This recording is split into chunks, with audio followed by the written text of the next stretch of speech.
Hi అండి, welcome to రౌతే works. Latest న్యూస్తో మీ ముందు share చేయడానికి వచ్చాను. బిగ్ బాస్ సీజన్ 8 ఈరోజు సండే కదా. సో ఆల్రెడీ ప్రోగ్రామ్ మరి కొద్ది నిమిషాలు స్టార్ట్ అవుతుంది. సో ఈ ఆదివారము నాగార్జున గారు వచ్చి పెద్ద కంటెంట్ సేవ్ చేసుకుంటూ వచ్చారు. వచ్చిన తర్వాత లాస్ట్గా ఫైనల్గా ఎలిమినేషన్ ప్రాసెస్ కంప్లీట్ అయిపోయింది. ఆల్రెడీ టెలికాస్ట్ కావాలి అంతే తేడా. సో ఫైనల్గా అందరూ బాగా ఆడారు కానీ గేమ్ బాగా టైట్ ఫైటింగ్ జరిగింది ఓటింగ్లో. బట్ యాక్చువల్గా ఆర్జే భాష గారు తర్వాత బేబక్క వీళ్ళిద్దరి మధ్య హోలాహోరగా పోరు జరిగింది. నెక్స్ట్ వెరీ ఫ్యూ వర్డ్స్లో డిఫరెన్స్ ఆర్జే భాష గారు బేబక్కకి. సో ఆల్మోస్ట్ బేబక్కనే ఎలిమినేట్ అయిపోయింది. సో ఎందుకంటే మింగలప్ అవ్వలేదు, ఒక్క నిమిషం ఆడియన్స్కి నచ్చాల విధంగా చేయాలి కదా. సో ఆ విధంగా చేయలేదు, మింగప్ అవ్వలేదు. సో వాళ్ళిద్దరికీ అంత ఓటింగ్ పడలేదు.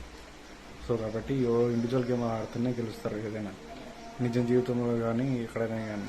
సో బేబక్క ఫైనల్గా ఎలిమిట్ అయిపోయింది. గుడ్డుగా నమ్మకూడదు ఏదైనా అంతే, ఎక్కడైనా అంతే కదా. సో బేబక్కకి all the best for the future. సరే, ఈ ఎలిమినేషన్ ప్రాసెస్ కంప్లీట్ అయిపోయింది. బేబక్క మన కొద్ది నిమిషాల్లో హౌస్ నుంచి బయటకు వచ్చేస్తుంది. సీజన్ 8లో ఫస్ట్ ఎలిమినేషన్ బేబక్క, ఇది కన్ఫామ్గా చెప్పగలుగుతున్నాను. సో నచ్చితే వీడియో లైక్ చేయండి, నచ్చుకుంటే రెస్పెక్ట్ చేయండి. Thank you very much.